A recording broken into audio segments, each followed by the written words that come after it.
हाँ जी, तो मैं आप लोगों के सामने फिर से एक छोटा-सा वीकली बाज़ार टॉक लेके आया हूँ। ये हमारे रेगुलर टॉक से थोड़ा-सा अलग है। ये बहुत साइज़ में छोटा है बट एक बहुत इम्पोर्टेंट टॉपिक है, जिसके बारे में आप सब लोगों को बताना चाहता हूँ। इस समय अगर आप देखोगे तो मार्केट में डर का माहौल है। ना आज हम 10th ऑफ अगस्त को आप ये वीडियो देख रहे हो, होपफुली आप राखी सेलिब्रेट कर चुके हो, ठीक है? और आप अगले दिन एक रिलैक्स मूड में हो संडे को and you are watching that video. But मैं आपको बता देता हूँ इन सब दौरान चीजें क्या क्या हुई हैं। ठीक है, गोल्ड ने फिर से एक बार लाइफ टाइम हाई ब्रेक किया है ना, अबव 1,02,000 रुपीज पर 10 ग्राम। ठीक है, सिल्वर की अगर मैं बात करूं तो फेल्ड टू क्रॉस, ठीक है, प्रीवियस हाई क्रॉस नहीं कर पाई सिल्वर, केम डाउन, वापस नीचे आ रही है। अगर आप यूएस 10 ईयर बॉन्ड यील्ड की बात करोगे तो वो ऑलमोस्ट क्रैश कर गई, क्रैश्ड इन लास्ट 1 वीक। आप एक हफ्ते का चार्ट उठा के देख लो, आपको समझ में आ जाएगा दैट ये कैसे क्रैश करा है।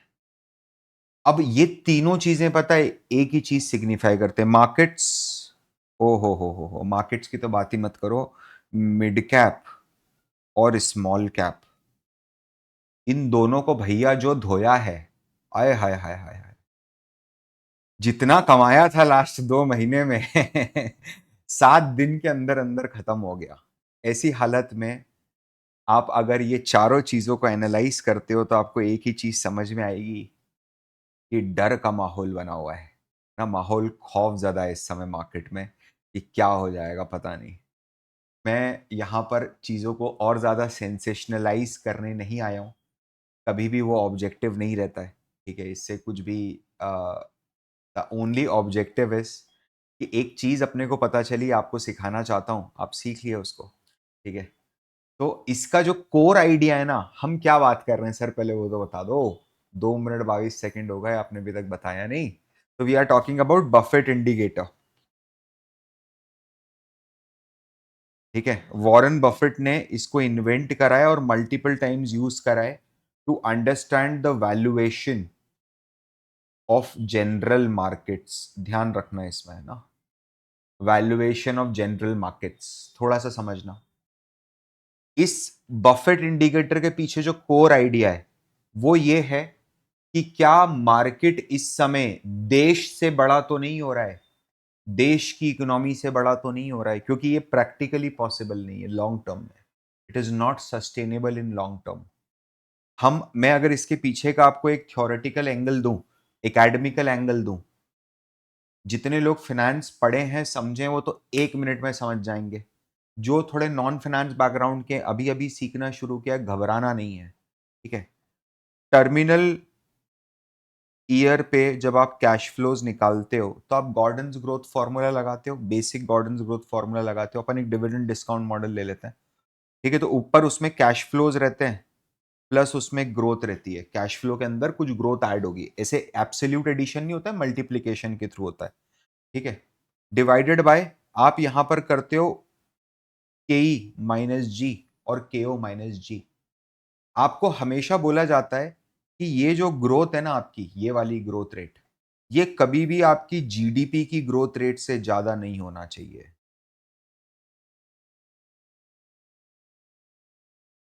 कभी नहीं होना चाहिए। द रीजन इज, ऐसा क्योंकि आप ये टर्मिनल ईयर के इंफिनिटी के लिए वैल्यू क्रिएट करते हो, वैल्यू कैलकुलेट करते हो। तो ऐसा थोड़ा ना हो सकता। अगर यार जैसे मेरे देश की जीडीपी इस समय 5.5-6% से ग्रो कर रही है, मुझे पता है बहुत खराब हालत में, अपने को बहुत जल्दी डबल डिजिट ग्रोथ अचीव करनी पड़ेगी अगले 2 सालों में, 2 से 3 सालों में, नहीं तो आप समझना अगला डिकेड ही आपके हाथ से निकल जाएगा। क्योंकि अगले 2-3 सालों में आपने अगर 10-12% जीडीपी ग्रोथ अचीव नहीं करी, जो इंडिया के लिए अचीवेबल है, समझना। क्योंकि उसका इफेक्ट आने में समय लगता है ना यार ब्रो। आपको जो इम्पैक्ट दिखेगा मार्केट में, जो आप चाह रहे हो ना कि सर $5 ट्रिलियन इकोनॉमी बनेंगे, $10 ट्रिलियन इकोनॉमी बनेंगे बाय 2030-20, यार अगर यहाँ पर 5% ग्रोथ पे तो नहीं बनने वाले हैं $10 ट्रिलियन इकोनॉमी। है ना? अगर 10 ट्रिलियन मतलब आप समझ रहे हो, अगर ये 2032 के आसपास ये ग्रोथ आई तो सब नोटिया मेट हो जाएगा। तो एक बात ध्यान रखना, मेरे देश की ग्रोथ अगर इस समय 6% चल रही है और मैं बोलता हूं मेरी कंपनी के रेवेन्यू 7% से ग्रो होंगे अनंत काल तक, इंफिनिटी तक, तो पता है इंफिनिटी में एक पॉइंट ऑफ टाइम ऐसा आ जाएगा, एक टाइम ऐसा आ जाएगा जब आपका कैश फ्लो, आपकी कंपनी की सेल्स आपकी जीडीपी से बड़ी हो जाएगी, देश की जीडीपी से, जो प्रैक्टिकली पॉसिबल नहीं है। ठीक है, नाउ अंडरस्टैंड। बफेट इंडिकेटर सिर्फ इसी चीज का एक छोटा सा चेकअप देता है आपको। सर क्या ये कंक्लूसिव इंडिकेटर है? क्या बिल्कुल भी नहीं, ये एक इंडिकेटर है। इसको क्या आपको दूसरे फैक्टर्स के साथ अप्लाई करना पड़ता है? मैं आपको ये नहीं बोल रहा हूं कि आप जाके अपना पोर्टफोलियो डंप कर दो। सर ये बफेट इंडिकेटर है क्या, वो तो बताओ। तो उसके लिए आपको दो चीजें समझनी पड़ेंगी। एक समझना पड़ेगा आपको मार्केट कैप, और दूसरा आपको समझना पड़ेगा GDP, gross domestic product. Understand this. Market cap में जो total number of shares outstanding है of all companies in the market, है ना, हर कंपनी का total outstanding share divided by closing price of each company, तो वो उसकी मार्केट कैप है। उन सारी मार्केट कैप का टोटल समेशन। जीडीपी क्या है? जीडीपी उसके अगेंस्ट ये चीज है कि एक कंट्री अपने एक साल के अंदर अपने देश में कितना प्रोडक्शन करती है ना, कितना पैसा खर्च हो रहा है, इसको निकालने के अलग अलग तरीके हैं।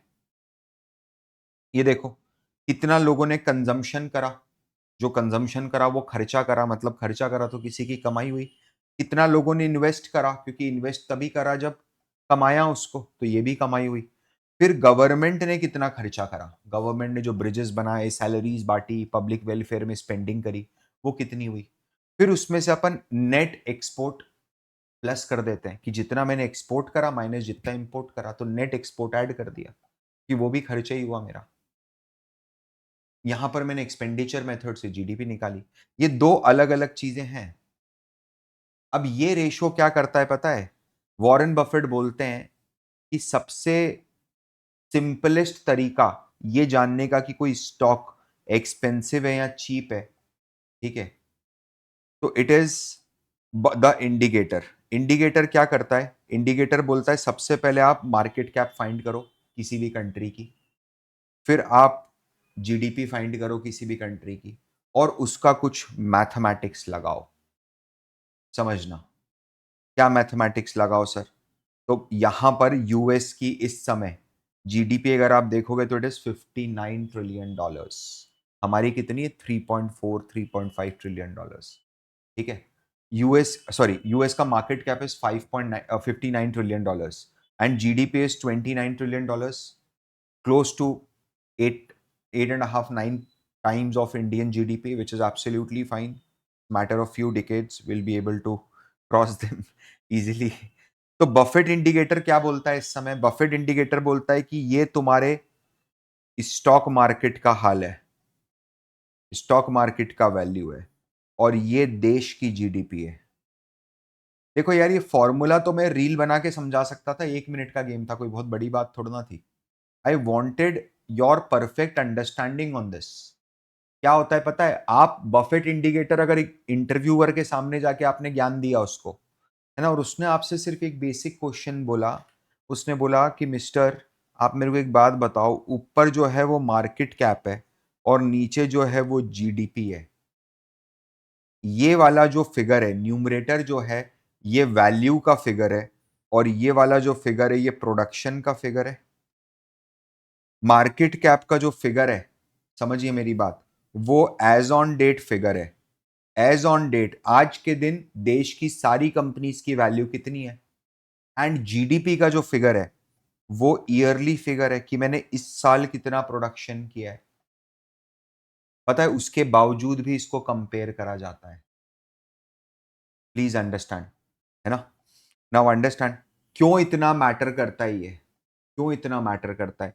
बफेट का कहना है कि जीडीपी और स्टॉक मार्केट के बीच में बैलेंस बना के रखना बहुत ज़्यादा ज़रूरी है, ठीक है? समझने की कोशिश करना आप कि ये जो एप्पल टू ऑरेंज कंपैरिजन हो रहा है यहाँ पर, उसके पीछे का क्या लॉजिक है, ठीक है? भाई बहुत सिंपल सी बात है, ये एक अंडररेटेड फ्लॉ जैसा है, ये बहुत बड़ा फ्लॉ है इस पर्टिकुलर रेशियो का, कि ऊपर आपने न्यूमरेटर में मार्केट कैप रख दिया जो एज़ ऑन डेट एक पॉइंट ऑफ टाइम पे स्नैपशॉट देता है और नीचे आपने जीडीपी रख दिया जो साल भर की प्रोडक्शन वैल्यू देती है। मतलब एक स्टॉक का मेजर है, ठीक है? और एक फ्लो प्रोडक्शन फ्लो का मेजर है, आप उसको डिवाइड कर रहे हो तो मिसमैच हो रहा है। मतलब ये तो ऐसी बात हो गई कि आप अपने बैंक अकाउंट के बैलेंस को अपनी साल भर की सैलरी से कंपेयर कर रहे हो कि मेरे बैंक का बैलेंस अगर 10 लाख रुपया है और मेरे साल भर की सैलरी अगर 20 लाख रुपया है, ठीक है? इस तरीके से it's not a fair comparison. तो सर फिर बफेट ने ऐसा क्यों करा? मतलब why did he compare market cap with GDP? देखो भाई, बफेट का बोलना था कि जो जीडीपी होती है ना, वो एक इकोनॉमी का साइज होता है। मतलब लॉन्ग टर्म में कंपनीज की जो अर्निंग्स हैं वो उनका एक अपर लिमिट है। कंपनी की अर्निंग जीडीपी से ज्यादा नहीं हो सकती इन लॉन्ग टर्म, ठीक है? एंड जो मार्केट कैप है वो तो एक प्राइस टैग है जो कंपनीज को दिया हुआ है। मार्केट कैप क्या फ्यूचर अर्निंग को कैप्चर करने की कोशिश करता है? अब इन दोनों को अगर आप स्केल पे रखोगे ना तो हमेशा एक वैल्यू मिलेगी आपको, और वो वैल्यू आसपास होना चाहिए। जैसे कि अगर मैं बोलता हूं कि प्रॉपर्टी का प्राइस, ठीक है, डिवाइडेड बाय एनुअल रेंट, तो ये 20x होना चाहिए, इससे ज्यादा नहीं होना चाहिए। अगर 20x से ज्यादा हो गया तो इसका मतलब है प्रॉपर्टी प्राइस ओवर शूट कर गए। हाँ, इतना ही होता है, लगभग 5% ही मिलता है आपको। मतलब आपकी प्रॉपर्टी का 5%, जैसे आपने अगर 1 करोड़ रुपए का कोई फ्लैट खरीदा है, आप उसको अगर रेंट पे चढ़ाते हो तो जो ग्रॉस रेंट आपको मिलेगा वो 5% मिलेगा। इतना कम रेंटल यील्ड है आज के टाइम इंडिया में। कई जगहों पर तो 4% भी है जहाँ प्रॉपर्टी की रेट बहुत ज्यादा है। अच्छा, इसका थ्योरेटिकल जस्टिफिकेशन अगर आप दोगे तो, मैं अभी आगे की बात ही नहीं कर रहा हूं, मैं आपको मेन मुद्दे की बात समझा रहा हूं, 2 मिनट की चीज थी ये। आप कोई भी वीडियो उठा के देख लो, वहां पर इस लेवल का डिस्कशन आपको नहीं मिलेगा ब्रो, ठीक है? इसका सर एक बार थ्योरेटिकल जस्टिफिकेशन अगर अपन ले तो मैंने आपको ऑलरेडी बताया, जो इक्विटी वैल्यूएशन के जो मॉडल्स हैं उसके अंदर ये बोला जाता है कि जो टर्मिनल वैल्यू है वो जीडीपी की ग्रोथ पे डिपेंड करेगी भाई, लॉन्ग रन में, है ना? क्योंकि वो कैप कर देगा आपकी ग्रोथ को, जीडीपी की ग्रोथ से ज्यादा नहीं हो सकती। अगर जीडीपी की ग्रोथ बढ़ेगी तो टर्मिनल वैल्यू भी ऑटोमेटिकली बढ़ा दूंगा मैं, बढ़ेगी ही बढ़ेगी। समझ रहे हो? तो अगर मार्केट कैप जीडीपी के कंपैरिजन में बहुत हाई हो रहा है तो इसका मतलब मार्केट ये अज्यूम कर रहा है कि कॉर्पोरेट प्रॉफिट्स जीडीपी में, मतलब जो कॉर्पोरेट प्रॉफिट्स का जीडीपी में शेयर फ्यूचर में ज्यादा होगा। मतलब ग्रोथ बहुत तेजी से आएगी, या फिर उनका डिस्काउंट रेट बहुत कम है, या जैसे कि इंटरेस्ट रेट बहुत कम है। ये तीनों चीजें रियलिटी में नहीं होती हैं, करेक्शन आता ही आता है। कॉर्पोरेट प्रॉफिट्स कभी भी जीडीपी में 80-90%, 100% ऑफ जीडीपी नहीं हो सकते। ग्रोथ कभी भी हमेशा टनी हुई ऊपर नहीं रह सकती, ठीक है? या फिर जिसको बोलते हैं कि इंटरेस्ट रेट हमेशा डाउन नहीं रह सकते, भाई ये सब चीजें साइक्लिकल है। तो बूम एंड बस्ट तो आता ही आता है। तो सर एज एन एनालिस्ट, अगर मैं एज एन एनालिस्ट हूं तो मैं इसको कैसे हैंडल कर सकता हूं? फिर ये जो मिसमैच आ रहा है, कभी भी ऐसा एप्पल टू ऑरेंज मिसमैच आए ना, मैं आपको समझाता हूं। ये और भी बहुत सारी चीजों में आता है। एप्पल टू ऑरेंज मिसमैच ऐसा नहीं है कि आप सिर्फ बफेट इंडिकेटर में ही देख रहे हो। बफेट इंडिकेटर के अंदर तो है कि ऊपर मार्केट कैप है और नीचे जीडीपी है, ठीक है? Please understand. सॉरी, ऊपर, एक मिनट, हाँ, ऊपर मार्केट कैप है, नीचे जीडीपी है, खुद ही कहते हो। लेकिन अगर आप देखोगे तो जैसे डेटर टर्नओवर रेशियो होता है, वहां भी तो यही होता है, ऊपर सेल्स होती है, नीचे डेटर्स होते हैं। तो अब डेटर आपका एज ऑन डेट है और सेल्स आपकी फॉर द ईयर है, सेम सेम इशू। तो जब भी इस तरह का एप्पल टू ऑरेंज कंपैरिजन करने को आएगा तो उसको करने का एक, उसको हैंडल करने का बहुत आसान तरीका है। हम क्या करेंगे पता है? हम, है ना, न्यूमरेटर का एवरेज ले लेंगे। मतलब opening plus closing divided by 2, या फिर अगर और रिफाइन करना है तो opening plus mid close plus final close divided by 3। अब क्या होगा, एटलीस्ट इसका एक पॉइंट इफेक्ट तो खत्म हो गया ना। आप एटलीस्ट अब यहां पर 3 अलग अलग सालों का, अच्छा और अगर करना है तो क्या ट्रेलिंग 12 मंथ ले सकते हैं, वो तो सबसे बेस्ट मेजर है, ट्रेलिंग 12 मंथ, है ना। एंड डिनोमिनेटर में जो जीडीपी का नंबर है वो हमेशा एनुअलाइज्ड रहेगा, ये बात भी ध्यान रखना। कई लोग यहाँ पर जीएनपी का नंबर भी ले लेते हैं, ग्रॉस नेशनल प्रोडक्ट्स भी ले लेते हैं। बफेट सर के खुद के व्यू ये थे कि भाई ये एक सिंगल बेस्ट मेजर है, लॉन्ग टर्म इंडिकेटर है, लॉन्ग टर्म सिग्नल है। इसका आप शॉर्ट टर्म के लिए, अच्छा उनका व्यू देखो ना, उनके लिए लॉन्ग टर्म का क्या मतलब है। बंदा 2018 से दुनिया का सबसे बुद्धिमान जीवित इन्वेस्टर जो इस समय अलाइव है, right, the most intellectual personality, alive personality in capital markets, वो 2018 से कैश पाइल अप कर रहे हैं। For last 7 years he is just collecting cash. Just imagine the position, right. आज $400 बिलियन का कैश है, seeing something which we can't, है ना। तो उनके लिए लॉन्ग टर्म सिग्नल्स हैं, मतलब उनके पर्पस के लिए था ये। तो अगर रेशो बहुत एक्सट्रीम होने वाला है तो 10-15 साल के लिए भी रिटर्न वीक हो सकता है, या ये रेशो बहुत ही लंबा अगर फट गया तो बड़ी त्रासदी आ सकती है और फिर वहां से ऊपर जाएगा। क्या ये चीज समझ में आ रही है। तो क्या ये नॉर्मल है, बिल्कुल भी नॉर्मल नहीं है। ये रेशो जो है ना, ये 80 to 100 रहे तो कंसिडर सेफ करा जाता है। 150 के ऊपर बबल टेरिटरी में। तो क्या यूएस का मार्केट इस समय ओवर वैल्यूड मार्केट है, क्या आप हिस्ट्री देखो, 1982 में जो बार्गेन मिला वैसा बार्गेन तो कभी आज तक नहीं मिला लोगों को।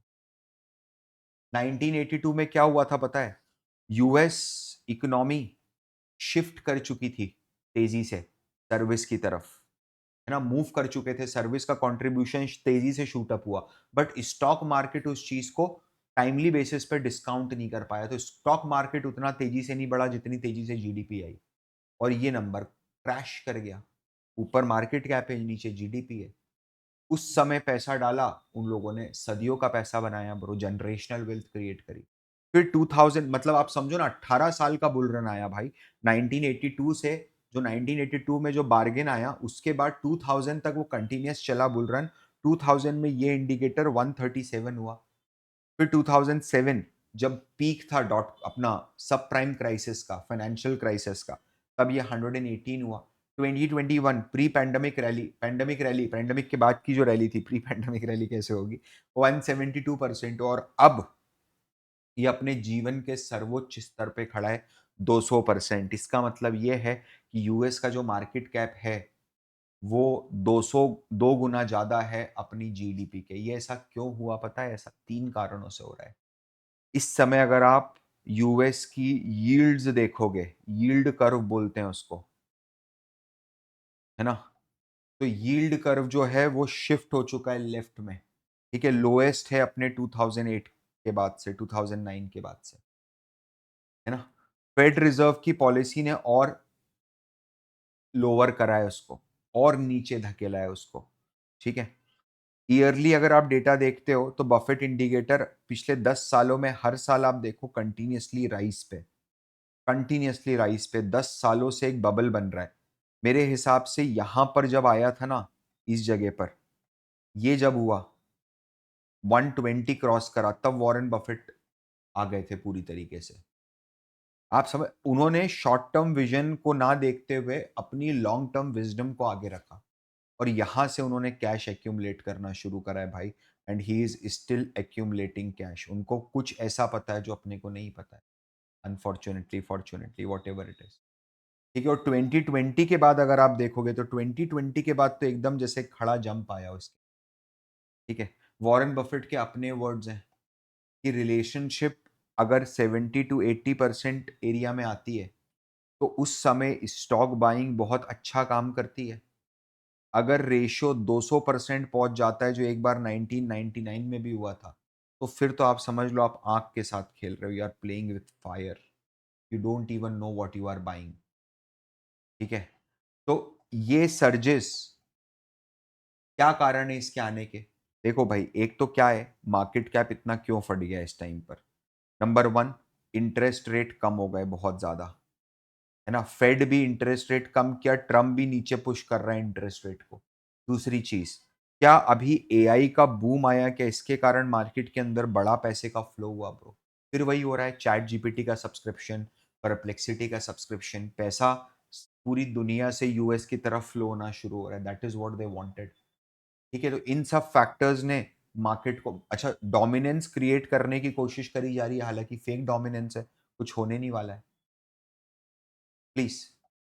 अच्छा, सिर्फ़ इससे क्या मैं कुछ प्रेडिक्ट कर सकता हूँ? भाई ये क्रैश प्रेडिक्ट नहीं करता इंडिकेटर। ये इंडिकेटर ये बताता है कि इस समय मार्केट तपा हुआ है कि मार्केट ठंडा पड़ा है। कब आएगा क्रैश इसकी कोई गारंटी नहीं है। वो 7 साल से इंतज़ार कर रहे हैं। सर क्या ये सिर्फ़ यूएस मार्केट पे काम करता है या इंटरनेशनली भी बहुत अच्छा काम करेगा? इंटरनेशनली भी बहुत अच्छा काम करेगा, सेम लॉजिक के साथ काम करेगा। क्यों? 3 कारणों सिंपल है, लॉन्ग टर्म पे फ़ोकस करता है, ठीक है? और वार्निंग सिग्नल है ना? एक क्या ये लीडिंग इंडिकेटर है, लैगिंग नहीं है। आपको पहले से वार्न कर रहा है, है ना? इंडिकेटर लैगिंग होता है जब प्रॉब्लम क्या है इसके अंदर?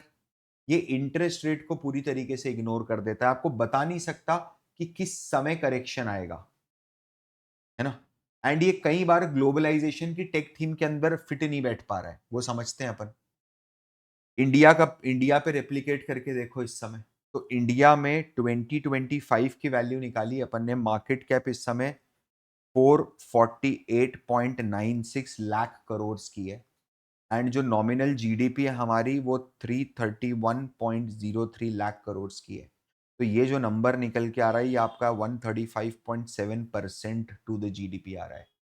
डेफिनेटली ये नंबर आप अलग-अलग जगहों पर देखोगे तो अलग-अलग दिखेगा आपको बेस्ड ऑन द डेटा, किसने कब का डेटा लिया। जैसे हमने अगस्त का डेटा लिया और ये नॉमिनल जीडीपी ली है जो भी रिसेंट रिपोर्टेड जीडीपी है। बट द आइडिया इज़ कि हमारा लॉन्ग टर्म एवरेज जब टीम ने निकाल के देखा तो वो 85 टू 100 है। पीक्स पे 150 पहुँचा है, ठीक है? और अभी 135 है। ऐसा कुछ में अभी आप ये देखो यार हमेशा कंपैरिज़न रिलेटिविटी के बेसिस पे होता है, ठीक है? हमारा हिस्टोरिकल रेशियो देखिए आप, यहाँ पर 58 आया था 2011-12 में। ये बॉटम बना था भाई, ये वाला, यहाँ से। 0% रिटर्न थे, समझ रहे हो लोगों के। इनफैक्ट ये भी जो यहाँ पर भी जो ये इस समय भी जो पूरा का पूरा एक ज़ोन बना था, Reliance gave almost 0% return for these 6-7 years. ठीक है? और अब जाके ये 137% पे 58% से, ठीक है? तो क्या ये इंडिया में अच्छा काम करेगा? करेगा, लेकिन कुछ केवियट है। क्या केवियट है पता है? इंडिया में ग्रोथ पोटेंशियल बहुत ज़्यादा है। तो जो वॉरेन बफेट बोल रहे हैं ना, वहाँ पर 70-80% है तो गुड बाइंग अपॉर्च्युनिटी है, वो इंडिया में लग जाए ज़रूरी नहीं है ना? मतलब इंडिया में क्या ज़्यादा हाई इंडिकेटर लगेगा, हाई इंडिकेटर लगना चाहिए, ठीक है? फिर लिस्टिंग पेनिट्रेशन इंडिया में इस पॉइंट ऑफ टाइम पर जो लेवल ऑफ पेनिट्रेशन चाहिए, मतलब जिस लेवल के बिज़नेसेस लिस्ट होते हैं वो उतने ज़्यादा नहीं है। अभी भी बिज़नेस बहुत प्राइवेट है। अरे जैसे यूएस के अंदर तो एक फूल वाला भी आईपीओ लेके आता है ब्रो अपना, इंडिया में नहीं लेके आता ना, फर्न्स एंड पेटल जैसी कंपनी भी नहीं लेके आ पा रही है। तो इंडिया के अंदर अभी तो एक्सपेंशन चल रहा है तेज़ी से, वोलेटाइल मार्केट है बहुत ज़्यादा, ठीक है?